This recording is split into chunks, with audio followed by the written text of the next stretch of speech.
Hello সবাইকে, আমার নতুন একটা ভিডিও সবাইকে অনেক অনেক স্বাগত। আজ ছিল ২৭শে নভেম্বর, আমার ছিল ব্রাইডাল বুকিং। তো এখানে আমি বোন সুষমাদি রেডি হয়ে বেরিয়ে পড়লাম ব্রাইডের লোকেশনের উদ্দেশ্যে। ব্রাইডের লোকেশন আমার বাড়ি থেকে অনেকটাই দূরে ছিল, তো আমরা এখানে চলেও এসেছি। এসে দেখলাম যে ব্রাইড আমাদের বাইরে নিতে এসছে। আরও একটা ভালো কাজ করেছে যে ওর বাড়িতে বসে সাজেনি, ও আমাকে বলেছিল যে পাশের বাড়িতে আমি বলে রেখেছি ওইখানে আমি সাজবো। এটা একটা খুব ভালো কাজ করেছে, কারণ বিয়ে বাড়িতে খুব ঝামেলা হয়, ঘরের ভিতরে লোকজন চলে আসে, আমাদের কাজ করতে খুব সমস্যা হয়। তো ও এখানে ওর আশীর্বাদ করতে লোক এসেছিলো বলে ও চলে গেছে। আমাদের শাড়িটা দিয়ে আমরা পিন করে নিচ্ছি। ওর শাড়ির কালারটা কিন্তু খুব সুন্দর ছিল।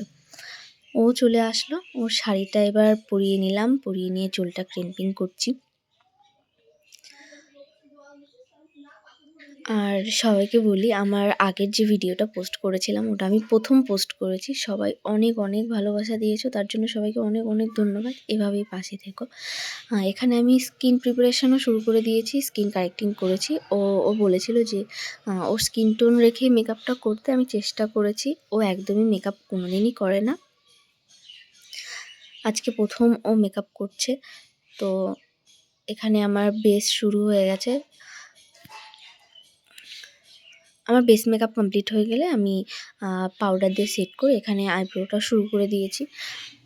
আইব্রো শেষ হয়ে গেলে আমি আই মেকআপও শুরু করেছি। ও আমাকে বলেছিল যে আই মেকআপে যেন কোনো রকম গ্লিটার বা কোনো রকম শিমার ইউজ না করি, একদম একটা নর্মাল স্মোকি, যতটা হালকা হয়, খুব কালারফুল না করে হালকার মধ্যে রাখতে, আর চোখটা একটু টানা টানা করতে। আমি এখানে ওর ইচ্ছা মতোই করে কমপ্লিট করলাম মেকআপটা। মেকআপ কমপ্লিট করার পরে কলকার ভিডিওটা নিতে পারিনি। এখানে আমার হেয়ার স্টাইলও কমপ্লিট, ব্রাইডের মুকুট সেট করাও কমপ্লিট।